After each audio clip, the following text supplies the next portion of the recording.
Hello everyone, it's Bonnie here. Welcome to my channel. I have a fun Halloween card featuring products from Spellbinders' new Happy Hour Collection. For this spooky delight, I've used Booze the Cocktail, Sunset in a Glass, and the Cheers Better Press sentiments. I began by die cutting all of the elements that I was going to use out of Bristol Smooth cardstock. I'll be coloring them with Distress Oxide inks. These are the only die cuts that I'm using from Sunset in a Glass. All of the fun Halloween elements are from Booze Cocktails. This cocktail glass will be layered together, so the first die cut that I added hickory smoke to will be the base, and I've kept the two die cuts that would typically pop out intact. For the frame of the glass, I'm adding hickory smoke and then edging it with black soot. I'll finish up by adding in some shaded lilac. For the spooky cocktail, I'll use a combination of shaded lilac and villainous potion.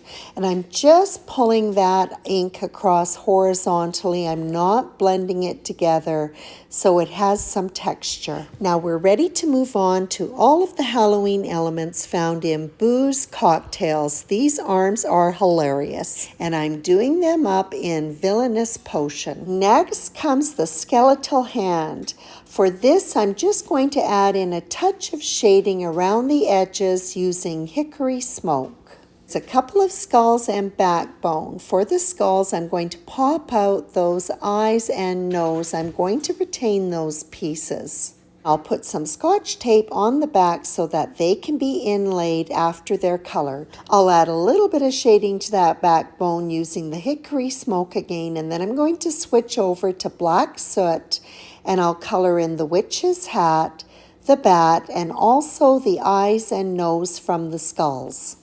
So I've learned that when dealing with little tiny die cuts, it's best to put them in place immediately because they have a way of disappearing.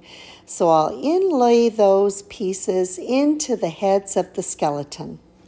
These circle die cuts will create the bubbles for the potion in the glass, and so I'm just going around the edges of each one with some shaded lilac. This next set of circle die cuts is going to create an eyeball, so I'm going to start off with candied apple on the largest circle. There's an etched design on this so you can see where the next circle is going to be layered on top, and that will remain white. And the small circle has a die cut in the middle, so I'm just going to pop that out, color it black, and then pop that in the center of the white circle.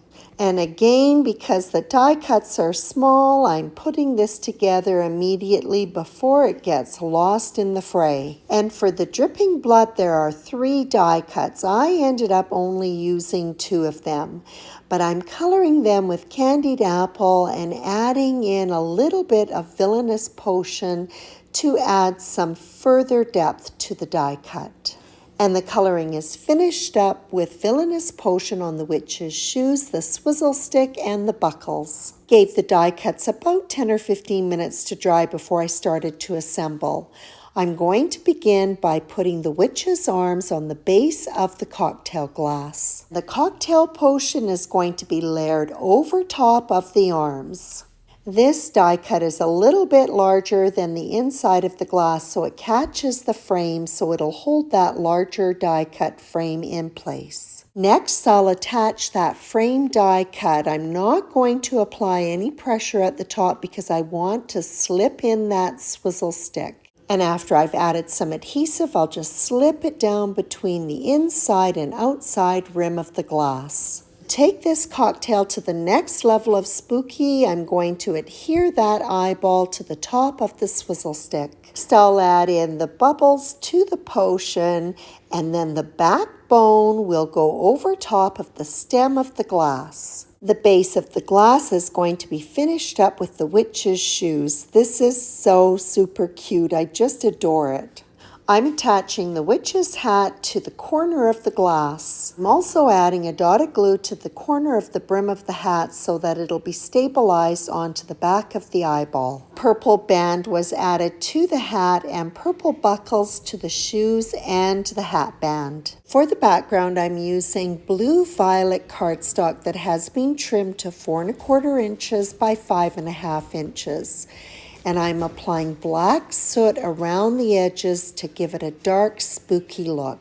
So I get a nice blend. I apply the ink lightly and go over it a couple of times. I wasn't exactly sure what I was going to do with the dripping blood, so in the end I added 2 of them in at the top of the potion in the glass. Now back to the panel, I'm going to be creating a bouquet background using white pigment ink. I thought it would be fun to create a bubbly background for the potion to be sitting on. And the stencil I'm using, it's handmade. I just took a piece of acetate and cut various sizes of circles out of it. I've had this for years, and as you can see, it is very well used. As the circles are being stenciled on, I'm making sure that I'm overlapping the larger ones. This is the kind of background that you build up, and so periodically I'll pull the glass over and lay it in place so I can get an idea of where I need to add in some additional detail. I'm going to ground the design by adding in one large circle right at the base of the card front. And then finally, I'll finish up with adding in just a couple of more circles here and there to tie everything together. The background will be finished up with some splatter. I'll start off with some umber gouache and just add in a few little speckles here and there. And then I'll change over to Spellbinders Splatter White and finish off the panel. And while it is drying, my glass is going to be foam mounted.